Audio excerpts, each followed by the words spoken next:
Olá, pessoal, muito boa noite, bom dia, boa tarde para quem vai nos assistir depois. Estamos aqui com mais um programa Desinformação e Política. E hoje eu tenho dois assuntos bem quentes, né, para a gente discutir aqui um bocado. E, na sequência, uma entrevista excelente, acho que vocês vão gostar bastante, né, como tem sido aí as nossas conversas, as nossas entrevistas aqui no programa. Bom, os temas que eu trago hoje, que estão aí já na ordem do dia, circulando, enfim, na semana, novamente sobre economia, né? Esse assunto, esse tema, que aí, a partir de agora, ele vai ter uma importância muito grande, nós vamos discutir aqui um pouquinho por quê, né? As eleições municipais, elas estão se encerrando e começa agora a fase das eleições presidenciais de 2026, sim, a mídia vai antecipar, estamos já na vibe das eleições de 2026. Então, o tema economia, né, o repertório economia, já falamos aqui um pouquinho de repertório, ele estará na ordem do dia, estará na pauta, e nós vamos começar a entender um pouco aqui, discutir um pouco essas estratégias da cobertura midiática. Mas eu vou começar aqui, hoje o programa, eu quero começar discutindo um pouco a viagem do presidente Lula a Nova York para abrir a Assembleia Geral da ONU, né, na semana passada, e observar um pouco as operações de silenciamento da mídia, especificamente, né, nessa cobertura. E aí trazendo um pouco, recuperando um pouco esse conceito de silenciamento, né? O silenciamento, eu já falei aqui algumas vezes, falarei outras tantas para vocês, porque é um conceito da maior importância, é um conceito que foi fundamental para a minha pesquisa, né, em mídia, em estudos linguísticos, um conceito trazido pela professora, linguista, pesquisadora, Eni Orlandi. Então, o conceito, né, o silenciamento, o que é o silenciamento em linhas bem gerais? Essa estratégia, né, de dizer uma coisa para não ter de dizer outra, ou seja, é uma forma de retirar daquele tema, daquele assunto específico, a sua importância, né? Tirar um pouco aspectos relevantes que seriam capazes de dimensionar a relevância, a importância daquele tema. Silenciamento não é censura, é uma operação, é uma estratégia muito mais refinada, e por isso é importante a gente entender aqui como é que ela é utilizada, como é que essa estratégia funciona. Né? Muito bem, vamos a Lula em Nova York. Né? Na abertura da Assembleia Geral da ONU, Lula fez um discurso muito contundente, ele apontou vários problemas importantíssimos no contexto mundial atual, apontou o dedo, inclusive, para várias autoridades, né, e chamou a responsabilidade para várias questões mundiais. Ele fez um pronunciamento conjunto com Joe Biden, ele se reuniu com várias lideranças, vários líderes, enfim, foi premiado pela Fundação Bill e Melinda Gates, né, recebeu o prêmio das mãos do próprio Bill Gates, que fez vários elogios a Lula, enalteceu a trajetória dele, a figura dele, as ações, né, no combate à fome. Muito bem, então foi, de fato, uma viagem muito importante, num momento muito importante, tanto no contexto mundial, com algumas, né, guerras importantes, guerras muito trágicas ocorrendo nesse momento, tanto para o contexto nacional, né, de retomada do governo após esses anos, né, esse tempo de Jair Bolsonaro na presidência, quando o Brasil, no cenário mundial, se tornou, de fato, um pária. Então, essa abertura ela é muito importante, essa passagem, essa viagem de Lula a Nova York, ela foi, de fato, né, contextualizando aqui um pouco, muito importante. Mas, para a mídia, né, de um modo geral, claro, a mídia trouxe, né, fez uma cobertura, enfim, mostrou alguns detalhes, enalteceu, etc. e tal, mas o que sobressaiu é esse tom, né, do editorial do jornal O Globo, que saiu no domingo. Aí, Lourdes, você pode colocar para a gente, querida, por favor? Esses dois editoriais na sequência, esse foi o segundo, não, esse foi o primeiro, né, logo no domingo, que aponta que a liderança global de Lula entrou em declínio. Claro, a partir de métricas, a partir de suposições do próprio jornal, do próprio editorial, dizendo que a passagem por Nova York mostra, né, aqui só um trechinho para vocês, a passagem por Nova York mostra que passou o tempo em que o presidente encantava as plateias. Muito bem. O editorial, eu não vou me deter aqui, porque temos várias questões para discutir hoje, mas ele é um editorial bastante patético, para não dizer ridículo, não apenas pelas afirmações, né, que não encontram, de fato, respaldo naquilo que o próprio editorial apresenta em termos de acontecimentos, né, de fatos, mas pelo arranjo do texto. A construção discursiva do editorial, né, que tenta destruir aí essa importância de Lula, né, no cenário mundial, que tenta mostrar, né, que a liderança global de Lula entrou em declínio, esse arranjo do texto, essa construção discursiva, ela é profundamente falha, porque ela se contradiz todo o tempo. Ela acaba mostrando exatamente o contrário. Então, é uma tentativa deliberada, claro, e uma tentativa que se torna ridícula, né, em função que se mostra de fato como uma tentativa deliberada, né, de mostrar que há um declínio, né, da imagem, da importância do presidente Lula no cenário mundial. Não é, claro, não é, vejam, é possível fazer essa análise, fazer uma análise para trazer os acontecimentos, problematizar, contextualizar e desconstruir algumas questões. Mas a forma como o editorial traz, ele se contradiz todo o tempo. O texto, né, contradiz a intenção do jornal. Ou seja, há uma intenção, uma intencionalidade que está ali camuflada, né, e que não se e que é desconstruída pelo próprio texto, pelo próprio editorial, né? Então fica clara aí essa tentativa, né, de já anunciar um declínio do presidente Lula, enfim. E aí eu quero chamar a atenção aqui rapidamente para 3 pontos que justificam, né, que nos levam a compreender a construção desse editorial. E vejam, é um editorial de um jornal, né, impresso, claro, que circula pela internet, podemos dizer que pouca gente lê editorial, mas o editorial nos jornais, ele cumpre uma função muito importante, além de mostrar a opinião do jornal, né, o que o Globo pensa, o que a Folha pensa, mostra ações que mostram indicativos de ações, né? Então, durante no mestrado, doutorado, eu estudei muito todas essas construções, e é interessante observar, importante observar esses padrões e como eles delineiam ações, como eles são indicativos de ações, né, que virão, que serão aí construídas em forma de matérias, reportagens, temas, repertórios, né, que poderão vir à tona. Então, daí a importância de observarmos bem os editoriais e o que eles dizem quando ocultam determinadas coisas, né? Que esse é um ponto aí importante para a gente entender as estratégias da mídia. Então, eu quero chamar aqui 3 pontos. O primeiro é que a economia brasileira, no Lula 3.0, está acumulando resultados muito positivos, resultados que estão surpreendendo e, mais do que isso, inquietando, né, a Faria Lima, o mercado financeiro, né? Nenhum deles. Vou repetir aqui algo que eu já falei há alguns programas, venho repetindo, né? A elite, né? Faria Lima, o mercado financeiro, a elite em geral, não gosta de ver pobre em aeroporto. Então, a economia crescendo, né? Como ela está crescendo de um modo consolidado, é algo que inquieta, né? Esse é um primeiro ponto. O segundo ponto é que as eleições de 2026 já estão aí.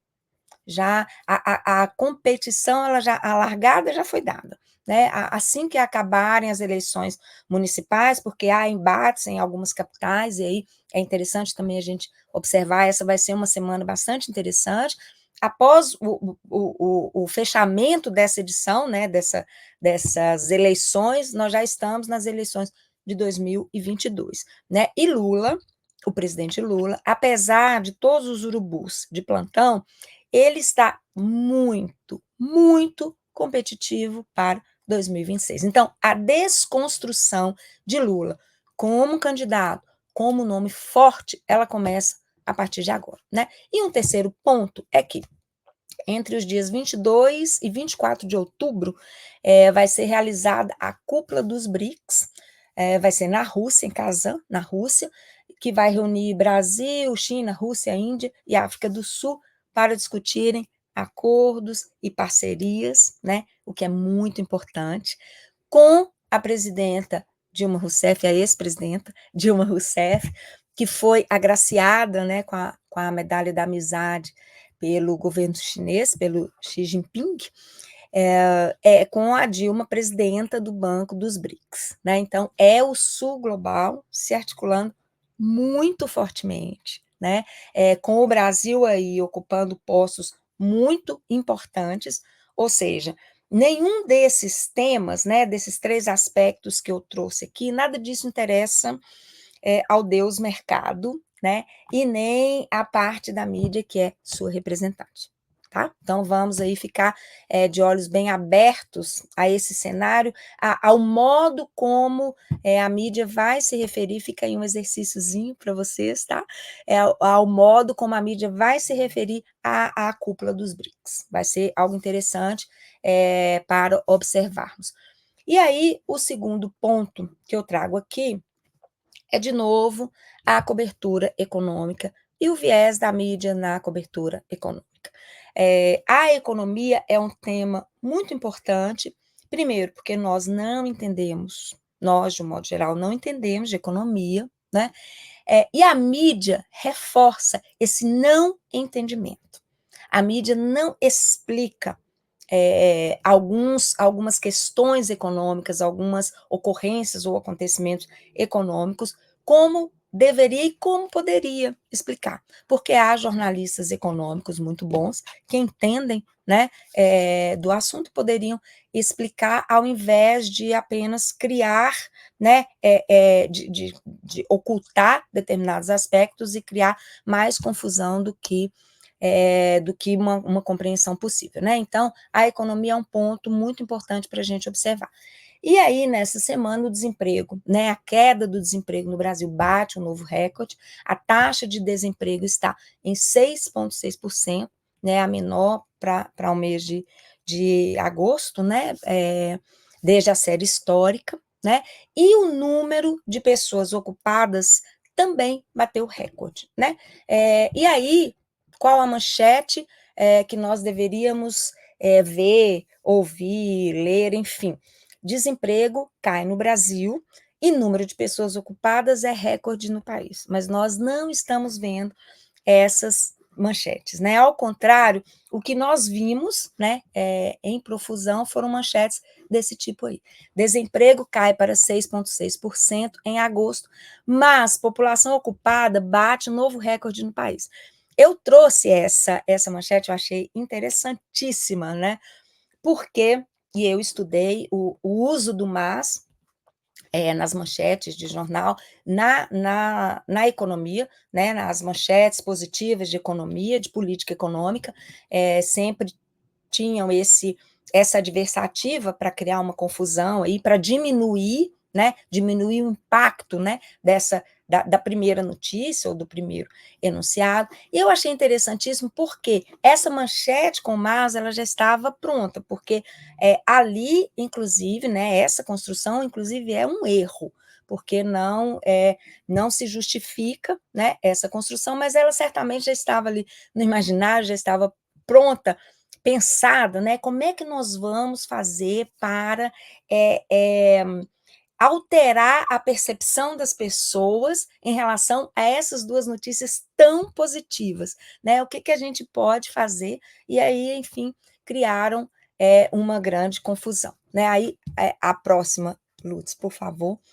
E aí nós temos essa, né, do desemprego cai a nível recorde, mas mercado de trabalho forte preocupa, entenda, né, o mercado de trabalho forte, ou seja, é um número recorde de pessoas, ocupadas, pessoas que estão trabalhando, pessoas que estão tendo um aumento de renda, tendo oportunidades de trabalho em que ou a qual setor, né, esse tipo de notícia traz preocupação, né? O mercado forte preocupa, o mercado de trabalho forte preocupa a quem?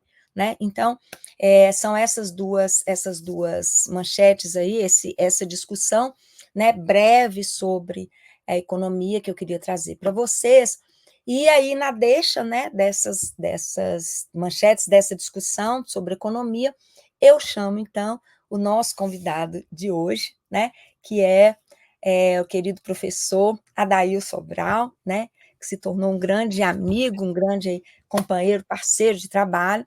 Adail é professor e coordenador da graduação em letras, da pós-graduação em letras da Universidade Federal do Rio Grande do Sul, é doutor em linguística aplicada e estudos da linguagem, com pós-doutorado na Université de Paris, é autor, entre outros, de A Filosofia Primeira, de Bakhtin, do Dialogismo ao Gênero, As Bases do Pensamento do Círculo de Bakhtin e Dizer o Mesmo a Outros, ensaios sobre tradução. E, muito importante, a Dail foi da minha banca de doutorado, né, e se tornou, como eu disse aqui, um grande companheiro de trabalho, e sempre muito receptivo a todas as minhas inquietações e loucuras, né, em alguns momentos, e juntos nós organizamos o ciclo de letramento midiático, que já se tornou uma marca importante aí. Adail, seja muito bem-vindo, é um prazer muito grande tê-lo aqui hoje. Opa, bom dia, boa tarde, boa noite. É um prazer estar de novo aqui, né? Este ano não deu ainda para fazer o terceiro ciclo, mas nós vamos ainda conseguir, né? O ano ainda não acabou. E eu fico muito feliz, né? E vejo, né, que a gente tem cada vez mais na universidade uma obrigação importante, né? De estar discutindo o mercado, de estar presente no mercado. Inclusive, agora eu tenho chamado pessoas da área de comunicação para participar de bancas, etc., né? Que a gente está trabalhando cada vez mais com mídia, com coisas que acontecem com esse tipo de coisa, né? E essa preocupação constante, né, com a ideia do seguinte, né? Eu sempre falo, né, que o jornal tem todo o direito, qualquer jornal tem todo o direito de ser contra o que ele quiser, né? Mas se ele é contra, ele escreva lá os editoriais dele contra, ele fale mal, etc. Mas hoje está havendo uma manipulação a tal ponto que os próprios jornais que criaram as fake news, que divulgam falseamentos, né, que falam as verdades pela metade, de modo que ela parece mentirosa, agora se arvoram em criar agências que vão verificar a verdade das coisas. Só que a verdade do que eles vão verificar, eles não precisam verificar, porque foi falado, o Lula fez um discurso na ONU diante do mundo inteiro, né, que estava lá, que tal, e eles vão verificar a verdade do que ele falou, ou seja, eles não vão verificar a verdade do que ele falou, eles estão interessados em negar que haja uma verdade e levantar suspeitas sobre. Ele mentiria, mas nós, o Estadão maravilhoso, não vamos deixar isso acontecer, né? Tá, e aí vão verificar e verificam que está tudo certo. É impressionante, né? Quer dizer, então para que vai verificar uma coisa que tu já sabe que está certo, que ele não iria mentir? Para dizer que ele poderia ter mentido, né? Que ele mentiria, que ele é mentiroso e tal. E isso começou há muito tempo, isso começou, sabe, na verdade, sistematicamente em 2015. Minha aluna Suzana Corrêa fez o mestrado dela que ela mostra não sei quantas capas da Veja falando mal de Dilma e Lula, né? Quer dizer, uma coisa assim, ou seja, está claro que são jornais que estão a favor de uma dada elite que quer impedir, de fato, qualquer proposta, né?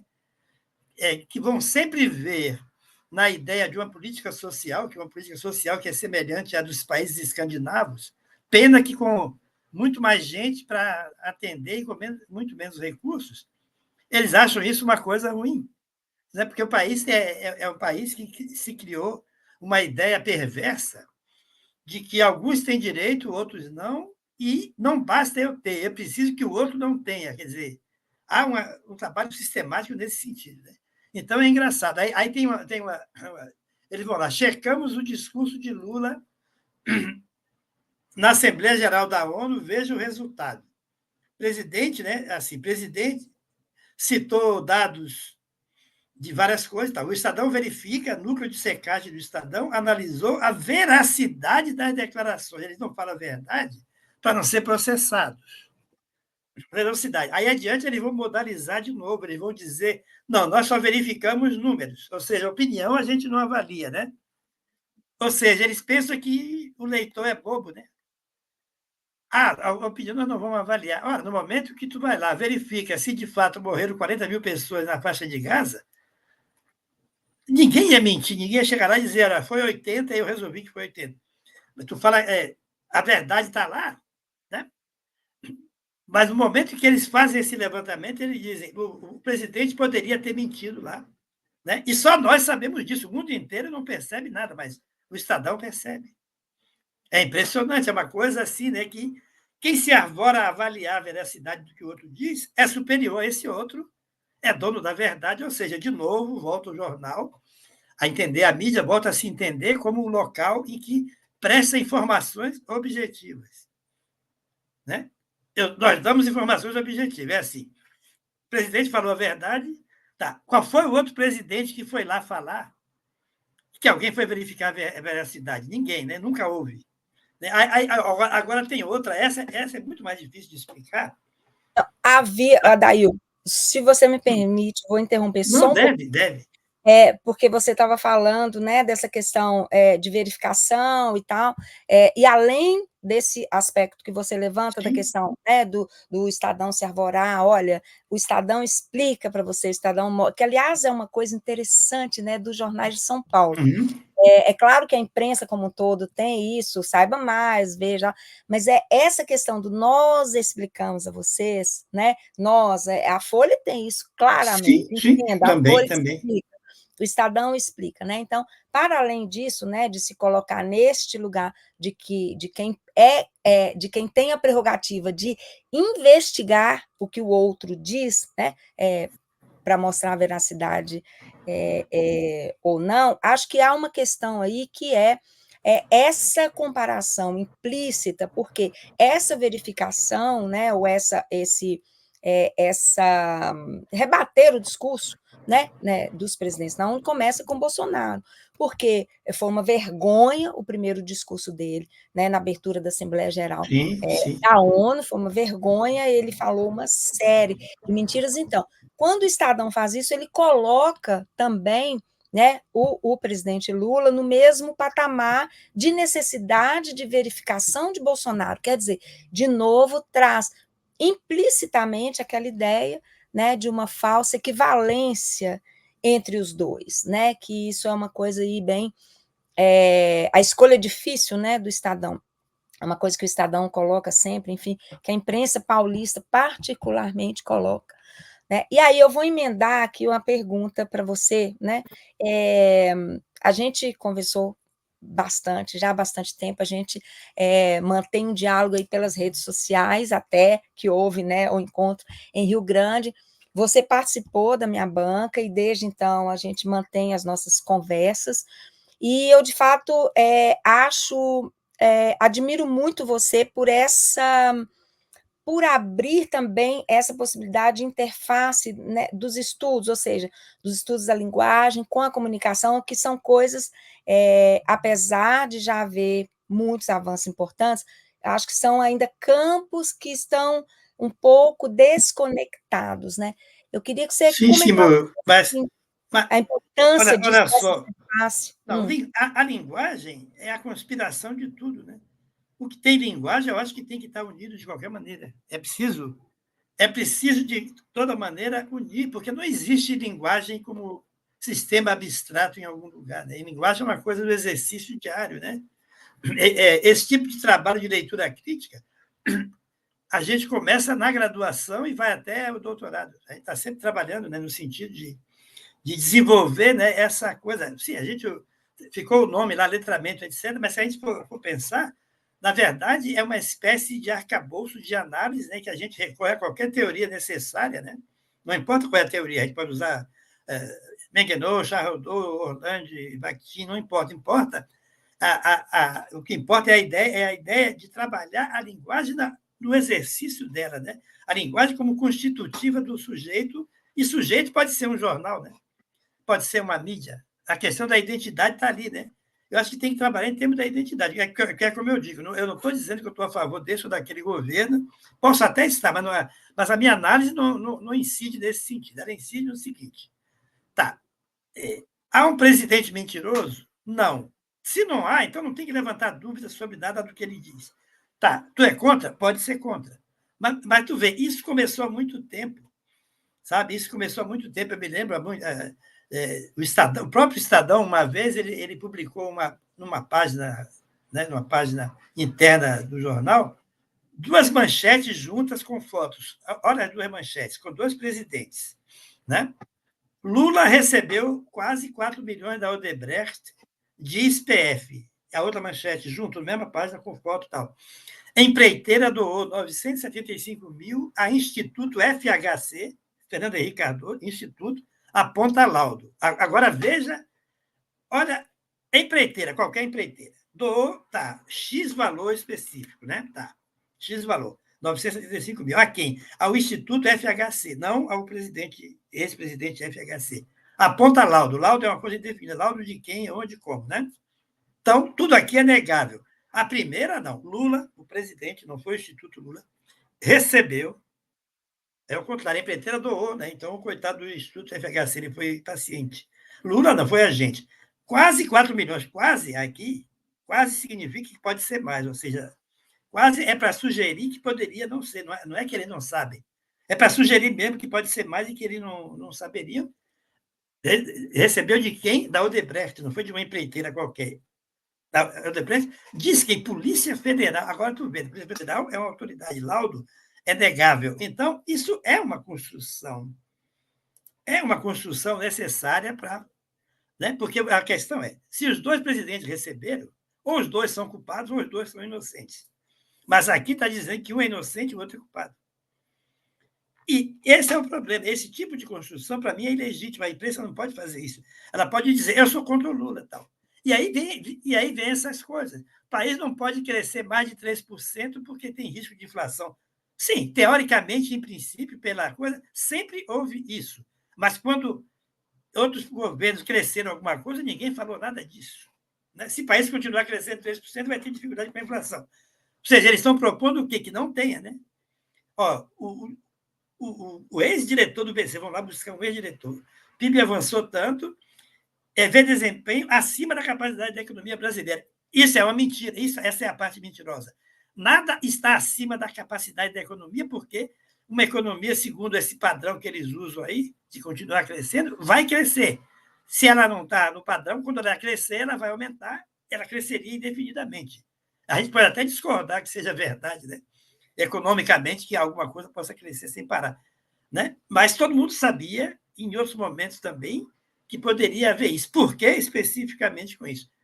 Isso se soma ao que tu está falando. Há uma campanha para que esse presidente ou pessoas que ele indique, ou o partido, ou sei lá quem, se eleja no país. Eles querem voltar 4 anos de terror, né? Eles querem voltar mais 4 anos de terror. Eles não aceitaram a ideia de que perderam, né? Sabe? Então eles vão ter que fazer, eles vão fazer de tudo. Sempre haverá isso. Eles não percebem, né, a coerência, né? Tal. Então agora eles vão atacar de todas as maneiras, né? Então, e aí tem outra coisa pior agora. Agora a verdade ela passou a ser mentirosa. A verdade passou a ser mentirosa, né? Se quiser falar alguma outra coisa, eu espero. Não, sobre só comentar essa manchete que você apresentou aí, né? Que esses riscos, né? Todos apontam aí a dificuldade com a inflação, os riscos inflacionários, e isso não se comprovou. A imprensa bateu nessa tecla, bateu nesse ponto, trouxe, né? A gente já discutiu aqui no programa, trouxe os alertas, as preocupações todas. O país não pode continuar crescendo, o mercado aquecido, né, vai inflacionar, vai pressionar a inflação. Isso não se comprovou, porque a inflação caiu. Né? A inflação teve queda. Enfim, então, essas antecipações, né, essas construções aí, que apontam para determinadas verdades a partir de uma única fonte, né, que essa é a questão. Não há Sim, sim. o contraditório nisso aí, né, porque há uma Não. opinião, mas você pode trazer um outro economista que vai dizer de outro lugar, vai dizer de uma outra realidade. Olha, o mercado aquecido depois de um período aí que nós tivemos uma retração econômica violenta, né? Um mercado de trabalho super precarizado, isso é muito positivo, né, para o país. Não, esse outro lado ele não aparece, né? Então, essa também é só um comentário aí, sem querer te interromper muito mais. Sim. Não, não, não, não, mas não é interromper, porque vê só, quando eu digo que a verdade passou a ser mentirosa, é assim, por exemplo, né, tem uma manchete interessantíssima que diz assim, eh, o que estão compartilhando, né, que em apenas 8 meses do governo Lula, o Brasil cresceu mais que nos 4 anos de Bolsonaro. Bom, veja, estão comparando 6 meses com 4 anos de Bolsonaro, com 4 anos, né? Aí eles vão verificar e dizem que isso é mentira. Só que isso não é mentira. Por que não é mentira? É assim, eles vão lá, deixa eu ver a verificação deles primeiro. O Estadão investigou e concluiu que é falso. De acordo com o IBGE, o PIB cresceu 5,8% durante a gestão de Jair Bolsonaro, ou seja, 4 anos, e 2,7% nos primeiros 6 meses do governo de Luiz Inácio. Bom, se em 4 anos o PIB cresceu 5,8% e em 6 meses ele cresceu 2,7%, em 6 meses ele cresceu mais do que em 4 anos. Não é? Quando tu pega o número absoluto, 2,7, 5,8, 5,8 é maior. Não, divide 5,8 por 4 anos, a média que cresceu, e vê que em 6 meses cresceu muito mais, nesse sentido, 2,7. Por que cresceu muito mais? Ou seja, porque passou a haver confiança no governo. E é isso que eles não querem. Eles não querem deixar que diga que houve confiança no governo. Então, não cresceu porque cresceu porque houve confiança no governo, que eles esperavam que não houvesse, né? Porque eles acham que o que eles pensam é o que todo mundo pensa. Não é? Acontece que o mercado não é só o mercado da Faria Lima, né? O mercado não é só o grupinho de São Paulo que quer mandar no mundo. Sabe, o mercado é uma coisa mais ampla, sabe? Hoje tem economia informal, hoje tem o diabo 4 no Brasil. O Brasil não está mais como antigamente. Sim, estão querendo normalizar, chamando de empreendedor, né? O que é uma bobagem, né? Mas, de qualquer maneira, se diversificou. E aí eles não veem, né, que não adianta eles falarem. Isso tu mostrou, por exemplo, sim, há um risco inflacionário, sim, sempre que há um aumento da demanda, há um risco inflacionário. Sempre que o mercado diminui o desemprego e o PIB cresce, há um risco inflacionário. Mas isso é política, é a rotina. Sabe, o Banco Central, etc., trabalha com isso. Não é? Tu viu também outra coisa? O Banco Central fez um monte de campanha contra, mexeu, etc., tal, né? Fez de tudo. Agora, né, como vai acabar, eles não vão mais ficar, vai entrar outro, aí o Banco Central não falou mais nada, tal, mas aí eles aumentam os juros e falam que talvez vai aumentar ainda mais, ou seja, eles estão sempre trabalhando para boicotar o governo, né? Fazendo de tudo. Tal.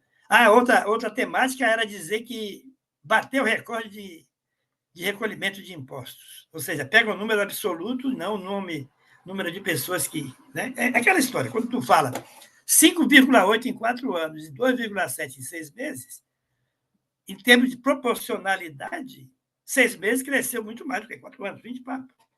Pode até estagnar, né? Ficar só em 2,7, 4 anos, mas aí a gente vai ver só depois dos 4 anos. Então, há todo. Quer dizer, é um trabalho sistemático, né? De consolidar o sistema da desinformação, né? Que é um sistema, não é uma coisa assim, o jornal se enganou. Não, inclusive porque às vezes sai a mesma manchete ou quase igual em 5 ou 6 mídias, né? De repente, tem 5 ou 6 falando a mesma coisa, né? Como foi aquele caso famoso de apesar da crise. Não tinha crise nenhuma, ele dizia, olha, o desemprego caiu apesar da crise, o PIB cresceu apesar da crise. E repetia tanto apesar da crise, todo mundo achava que tinha uma crise. Que Isso. serviu para o impeachment. Exato. Anuncia o problema, né? Implanta um terrorismo econômico, e aí a economia serve, né, como esse repertório importante, né, o que você falou, que a gente já discutiu Porque muito, que mexe no bolso, né? exatamente, e cria uma perspectiva que é negativa, né? Porque quando você coloca essa construção, e não é uma construção aleatória, nem uma construção de um veículo somente. Quando você passa a ver, né, isso, e aí isso vai, né, para discussão no açougue, para discussão no salão, para discussão no boteco, isso Sim, toma sim. o imaginário, isso toma a discussão das pessoas, já E a gente sabe que jornalistas foram perseguidos porque não querem se enquadrar e falar essas coisas. exato, porque não havia, de fato, naquele momento, apesar da crise, né, que você falou, né, eu tenho aí várias manchetes, né, com essa estrutura, ou seja, apesar da crise anunciar algo que é negativo, mas a notícia em si, ela não é negativa, pelo contrário, E, ela é positiva, né, apesar da e, eu, e crise eu e brasileira. eu tenho dito, né, que justamente a obrigação que as pessoas que trabalham com mídia e com linguagem em geral têm é de mostrar que o sentido não é o que é dito só, é a maneira como é dita, a organização, porque a organização te leva a pensar: olha, o país tem que parar de crescer, porque senão vai ter inflação. Aí, quando não tem, ele não fala mais nada, ele não fala: olha, apesar das projeções, a inflação não aumentou. Ninguém fala nada, o que significa que não há mais informação. Há hoje deformação, né, na verdade. Há hoje deformação. A gente tem que passar quase o dia todo, né, vendo coisas e dizendo: não, vamos negar isso, vamos negar aquilo e tal, porque essa é a realidade. Né? Mas eu estou contente porque eu conheço, né, algumas pessoas que eram bastante radicais, acreditavam nessas coisas todas aí, e que hoje começaram a mudar. Uma, inclusive, ex-aluno, me disse: olha, professor, o senhor tinha razão, eu fui avaliando, fui vendo coisas e descobri que, de fato, não dá para sustentar. Isso, para mim, é um avanço, né? A gente poder desenvolver essa coisa e divulgar isso. Né? A gente vai ter que fazer o terceiro ciclo, nós vamos ter que fazer uma coisa, de alguma maneira, não sei como, mas a gente vai ter que dar um jeito para. Porque é fundamental, né, que a gente dê essa contribuição, é uma questão de a função social da universidade. Né? E eu ainda acho melhor ainda quando a gente desenvolve os ciclos, porque a gente chama gente de várias áreas, de vários lugares. Isso também eu acho bom, porque são pontos de vista. A gente chama gente da mídia, a gente chama gente do discurso, a gente chama gente do observatório, etc. Porque cada um tem um ponto de vista que o outro não tem, e a gente juntando chega. Olha, eu tenho vários alunos que vivem dizendo: professor, quando é que vai ter o terceiro e tal? Ah, foi tão bom, etc. Né? Então eu vou Ele está informar chegando, sabe o aonde? pessoal que está O nos ciclo está assistindo. chegando na escola básica, porque a pessoa Isso faz o trabalho, assiste às aulas com a gente, participa lá das análises, e ela leva para a escola dela. Né? isso, E isso vai ótimo, se é espalhando, é coisa maravilhoso. boa. Né? Eu fico É, muito feliz de poder sim. contribuir. Eu vou contextualizar aqui um pouquinho para quem está nos assistindo que não sabe o que é o ciclo, né? Bom, então, o ciclo de letramento midiático, pessoal, foi uma iniciativa nossa, minha e do Adail. A gente fez o primeiro em 2022, foi isso, Adail? Foi, 2022, 22. totalmente virtual, com 30 horas, se não me engano, Pois na é, 30 horas. por aí. E tivemos convidados, né, de vários campos, várias áreas, para discutir, sim, discutir a questão da mídia, todas as interfaces, isso que a gente está aqui discutindo um pouquinho. Em 2023, nós fizemos o segundo ciclo, né, aí já foi híbrido, eu fui para a Universidade de Rio Grande, foi excelente, fizemos lá durante uma semana, foi ótimo. Tivemos convidados, e aí os convidados participaram virtualmente, e os alunos estavam presentes lá, e houve também transmissão, né, para outros lugares, e agora nós estamos trabalhando no terceiro ciclo, tá? Então aguardem, porque vai sair, possivelmente, não sei, híbrido, né, de novo, Thaís? A ideia é que seja, É, né, bem capaz de ser. para a gente, nós estamos expandindo aí, né, o ciclo, eu acho que ele já é uma marca, né, o ciclo de letramento midiático se tornou uma marca e é um projeto muito bacana, né, é uma delícia fazer o ciclo, preparar e ver exatamente isso que a Daí está falando, né, como é que isso circula, como é que essas ideias circulam, né, como é que as pessoas se apropriam, né, e passam de fato a entender as estratégias, que eu acho que é isso. Porque a repetição é importante. Isso aí, o Goebbels, lá do nazismo, né, infectou um país inteiro a partir disso. Sabe? A repetição é importante. E ela em vários lugares dizendo a mesma coisa ao mesmo tempo, vai cercando a gente, sabe? É um cerco midiático, né? E o nosso trabalho é justamente tentar mostrar que estratégia a gente tem para se livrar, né? Tá aí, agora tem um livro, né? O livro ainda não saiu, né? Mas tem um monte de trabalhos, né, reunidos lá para sair como livro também, né? Mas a gente vai ter que fazer outro e ir trazendo novas coisas, porque tem sido importante. Isso tem sido, ele tem trazido bastante, dando uma grande contribuição para várias coisas. Porque tem coisa que a gente planeja o ciclo, mas quando chega na hora acontece coisa que a gente não sabia, né? O Isso Brasil dá. é esse país, não tem jeito. É esse Aí país que vem não coisa que a gente não sabia, não de mata, a gente repente aparece. pede. Exato. Então, há coisas aí. Ó, a gente está caminhando quase para o encerramento, mas eu quero colocar um aspecto aqui que é um conceito que você discute, né? Uma questão que você discute que eu gosto muito, que é o falseamento. Eu queria que você colocasse aqui um pouco, discutisse, explicasse um pouco, né, para quem está nos assistindo, o que é esse falseamento. Ah, sim, falseamento. É assim, a fake news todo mundo conhece, né? Simplesmente a pessoa vai e mente, inventa uma coisa lá, tal, né? Com maior veracidade, que dá para enganar mais ou menos, né? Depende. Claro, tem as horríveis, assim, tipo kit de piroca, kit gay, não sei o quê, que aí já é uma coisa exagerada mesmo. Tal. Mas isso é fácil de perceber e contestar. Aí eles inventaram o falseamento, né? Claro, a empresa sempre mentiu, mas mentiu assim. Ela omite uma parte da. Agora é pior, porque agora ela vai lá e põe assim. De repente vem a manchete. Lula se livra de mais um processo. Lula se livra de mais um processo? Né? O que aconteceu?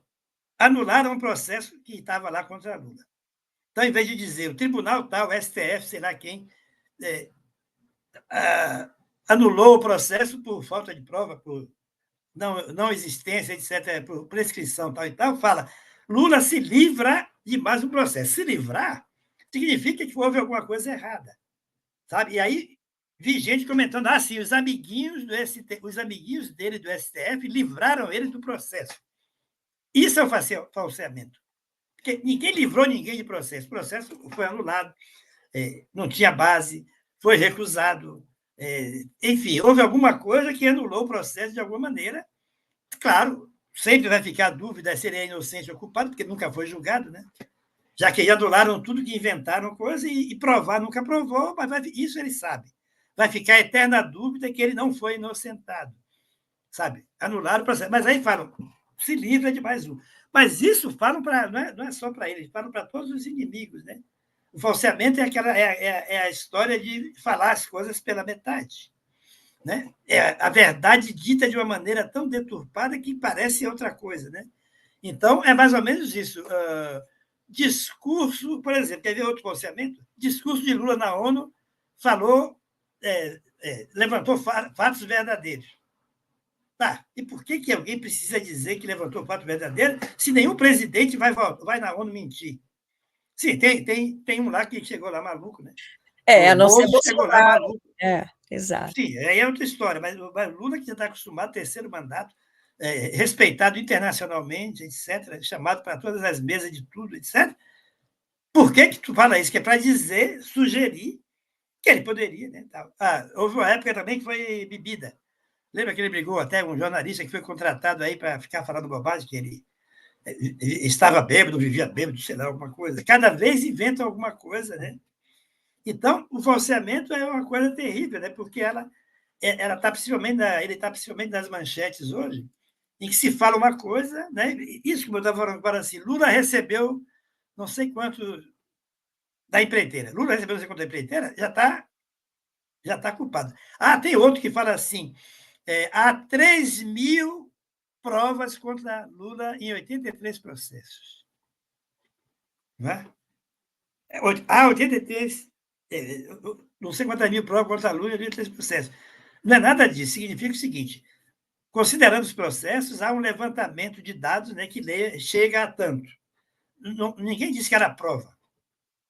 Ninguém falou que era prova nenhuma, mas eles falam que sim, né? Ou seja, para todos os efeitos, falam, olha, eu vou te contar. E aí, olha, eu vejo nos lugares aí que aparece Lula, e aí o pessoal, né, da polarização, o pessoal que é contra, eles acreditam piamente, né, que de fato, sabe, ele vive roubando. Aí teve uma discussão interessante, que alguém falou, tá, ele roubou tanto, etc., por que ele deixou o neto dele morrer?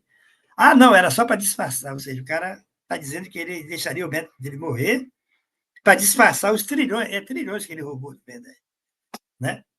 Daí alguém lá, numa discussão, perguntou, tá aí, se alguém que tem trilhões, para que vai querer ser presidente, ser preso, ficar aqui, por que não fugiu? E gastou todo o dinheiro lá, né? Ficou lá gastando. Ah, não, não importa. Ou seja, falseamento cria exatamente essa mentalidade, né? Sabe, tu não lê mais nada. É como tu falou um aqui, por exemplo, que a manchete diz uma coisa, quando tu vai ler o texto não tem nada a ver nesse sentido. O texto não era negativo nem um pouco, mas a manchete induz a pensar que sim. Ou seja, quando eu termino de ler, eu vejo que vai dar problema com a inflação. Eu apago completamente a ideia. O PIB cresceu, a economia melhorou, as coisas estão melhores. Eu só vejo a crise. Constrói a percepção da crise, né? Então, exato. É a ideia, né, de que...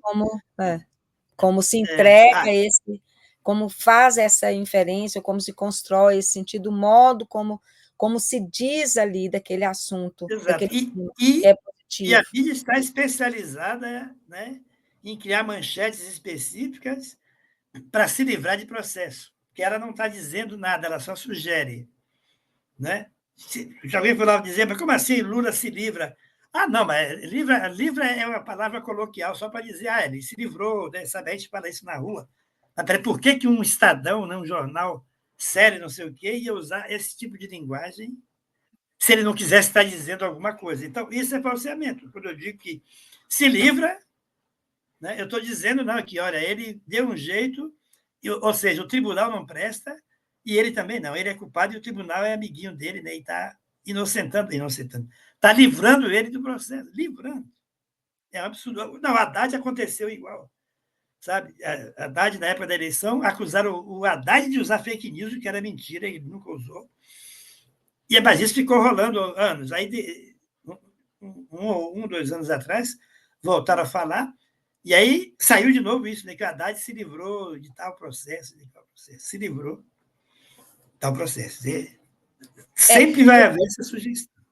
Isso. E o falseamento, ele caminha muito, né, em conjunto, claro, é uma das estratégias, né, mas com essa forma de ocultar, silenciar determinados aspectos. Por exemplo, você trouxe aí o caso do Haddad, né, atual ministro da Economia. Acho que é muito importante a gente relembrar, já que puxamos aqui o campo econômico, né, já que puxamos aqui o tema economia, pensar, imaginar como estratégica e como estratégia, né, a blindagem ao ex-ministro Paulo Guedes, né, especialmente no caso das offshores, né, em paraíso fiscal, ou seja, nenhum dos 3 grandes jornais do país, né, o Globo, Folha e Estadão, nenhum dos 3 trouxe, né, uma manchete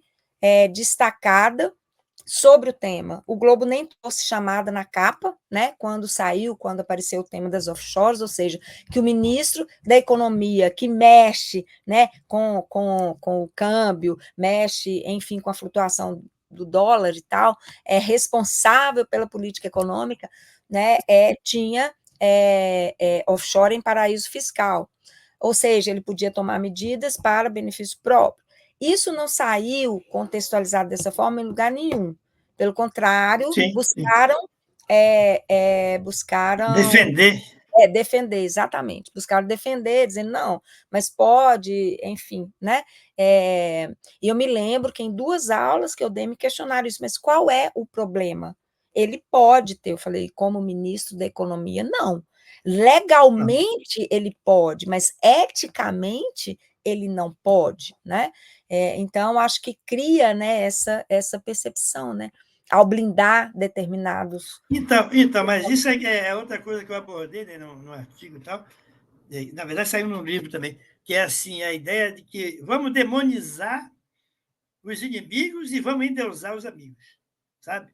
Se a Haddad tiver R$ 30 numa conta não sei onde ali, sabe? É o PT querendo implantar o comunismo no Brasil, né? Mas o Paulo Guedes pode, porque não tem problema nenhum. Qual é o problema? Tudo certo, sabe? Né?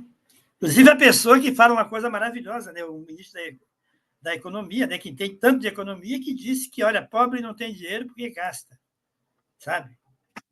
Pobre não tem dinheiro porque não guarda, não sabe economizar. Pois é. Que aí tu não sabe mais se ele é alienado ou se ele é só preconceituoso, né? Só preconceituoso, porque é interessante, né? Como ele se trai, né? Como o discurso trai o posicionamento da pessoa, né? Por vezes ilegítimo, né? Ou seja, como o Paulo Guedes tem dinheiro, ele pode aplicar onde ele quiser, não sei o quê, sendo ministro ou não. Agora, outro não, ninguém mais pode. Não vê que toda vez vem lá, quanto é que o patrimônio do Lula é maior do que o do Alckmin, sei lá, umas coisas que se fala, né? De vez em quando. Ou o caso da tapioca no cartão corporativo, né, de Pois R$ 8, é. do então ministro dos Esportes, que virou um escândalo, né, a compra de uma tapioca, cartão corporativo, ou, se nos lembrarmos aqui, os 2 pedalinhos meio enferrujados, né, que a dona Marisa comprou para os netos e que virou a grande prova de corrupção envolvendo o sítio de Atibaia, né? Então,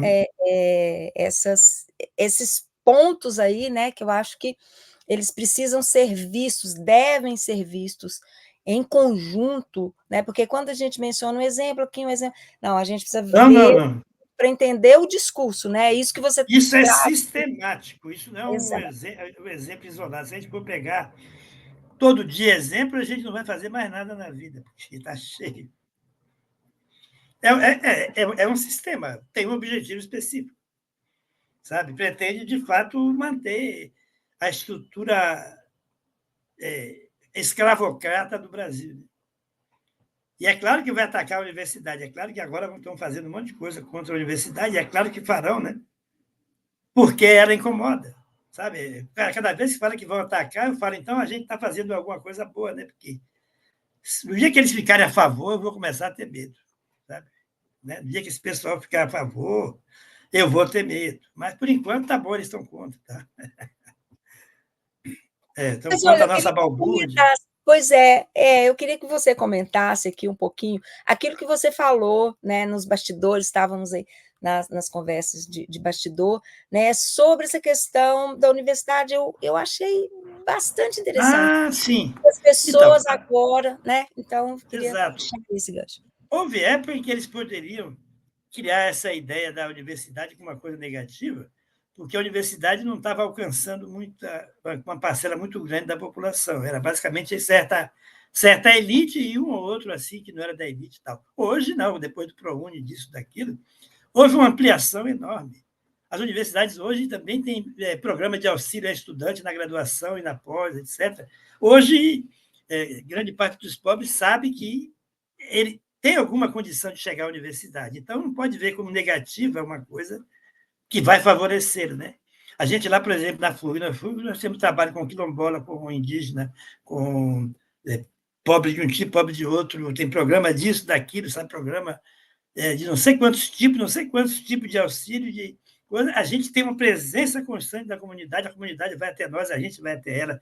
É Feira do Livro, é isso e aquilo. Hoje, a maioria das pessoas sabe que tem alguma condição de ter acesso à universidade. Inclusive, nós temos vestibulares específicos, né? Quer dizer, seleções específicas por grupo, sabe? Tem para trans, para quilombola, para vários tipos de pessoas, para indígena, tem coisas específicas, né?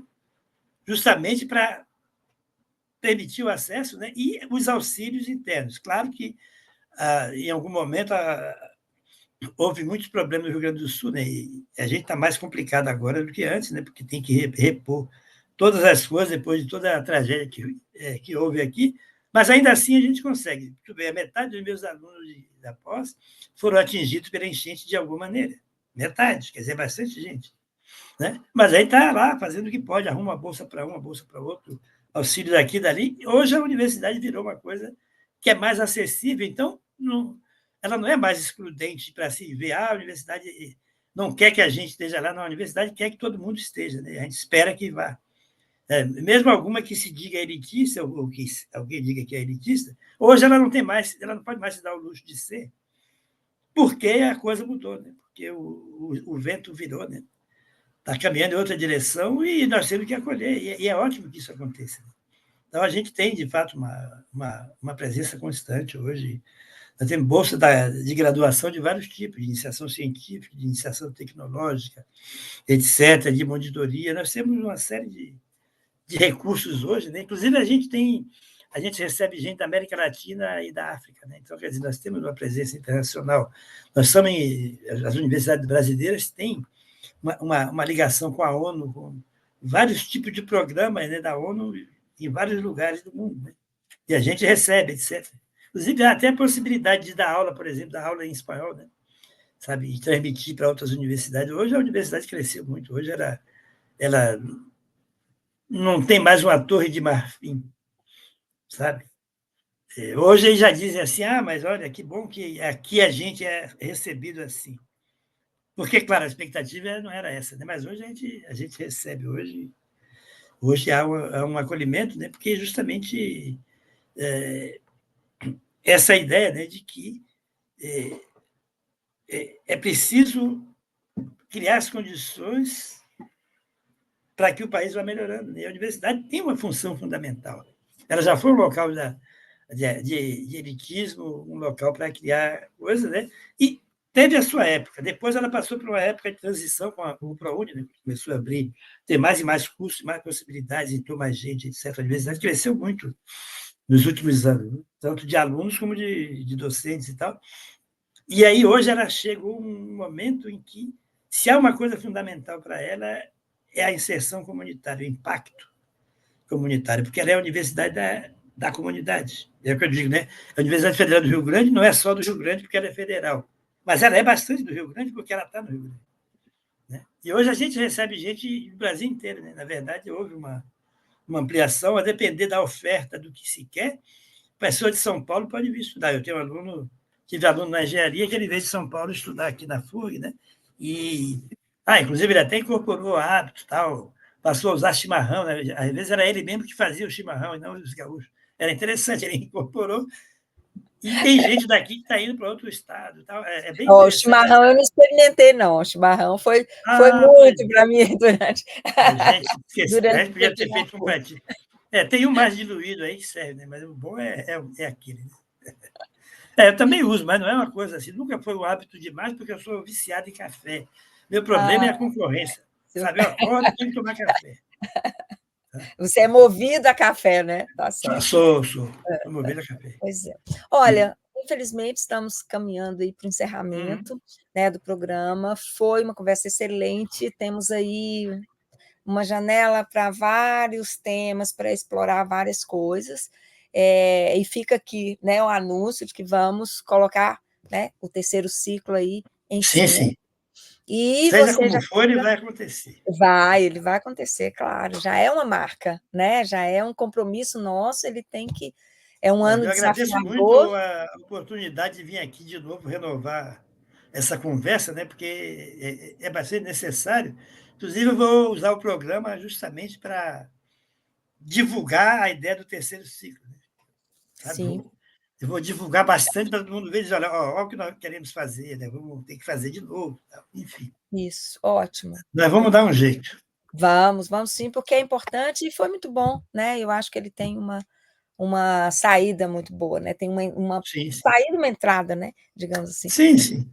Né? Então, olha, eu agradeço demais, foi muito, muito boa a conversa. Eu gostei também, foi bem tranquilo. Conversar com você é ótimo. Falamos um monte de coisa. Como sempre, né? Como sempre, falamos muito. Foi muito bom, agradeço muito. E aí fica para as suas considerações finais.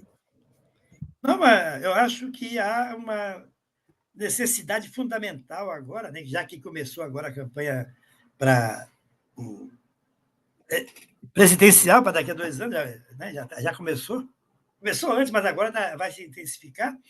Fundamental que a gente possa trabalhar para combater todas as desinformações. Nós não temos defendendo esse ou aquele candidato, mas ou vai ser injusto com todos, ou vai ser justo com todos, né? E essa é a nossa expectativa. E nós temos armas aí analíticas, né? Nós temos instrumentos para mostrar que isso não está funcionando, o que está errado, né? Eles podem não concordar, e eu sei que muitas vezes as próprias escolas de jornalismo, a partir disso que a gente está fazendo, começam a trabalhar certos assuntos, né, de ética de outra maneira. Né? Eu sei que está chegando até lá, né? Está chegando ao ensino básico, está chegando a vários lugares. Eu acho que tinha que fazer mais, espalhar mais, né? Divulgar isso de todas as maneiras, envolver ainda mais gente de vários lugares. Né? Nós já envolvemos gente, inclusive, de outros países. Né? E vamos ver se a gente faz uma nova seleção e começa a trabalhar. Então, muito obrigado pela oportunidade. Foi um Até a prazer. próxima. Até a próxima. Pessoal, muito obrigada pela audiência e seguimos, né, sempre aí na discussão, na mobilização e até o próximo programa, na próxima terça. Um abraço.